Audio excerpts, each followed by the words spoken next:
भुलाई बाण तोता हो अरे खोता छोड़ के जाए के पड़ी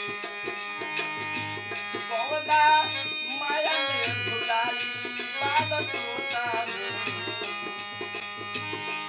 कौना माया में भुलाई बाण तोता हो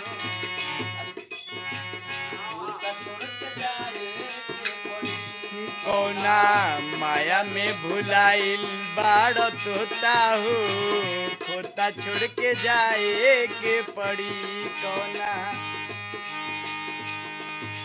अरे स्वागत खातिर निमन बाउर होता हो अरे स्वागत खातिर मन बाउर होता हो अरे खोता छोड़ के जाए के पड़ी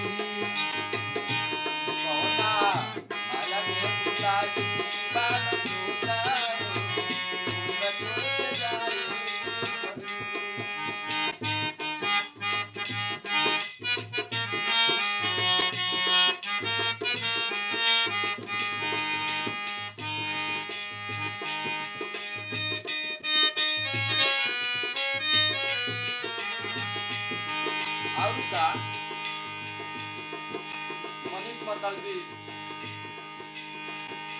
के का नाम बा का कहनाम बा ए ब्यास अरे काम में नाही रही है लाठी तोता हो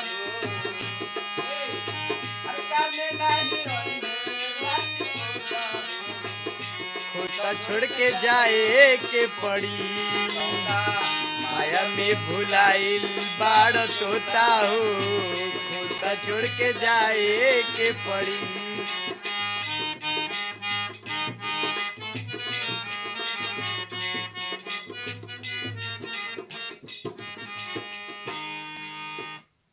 जय हो जय श्री राम।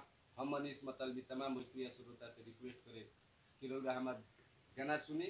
मनीष मतलबी MM म्यूजिक यूट्यूब चैनल के सब्सक्राइब करी आपन दुलार प्यार आशीर्वाद देते रहे। समस्त भोजपुरी श्रोता समाज से बार बार हजार बार रिक्वेस्ट रही। हर हर महादेव। जय श्री महाकाल।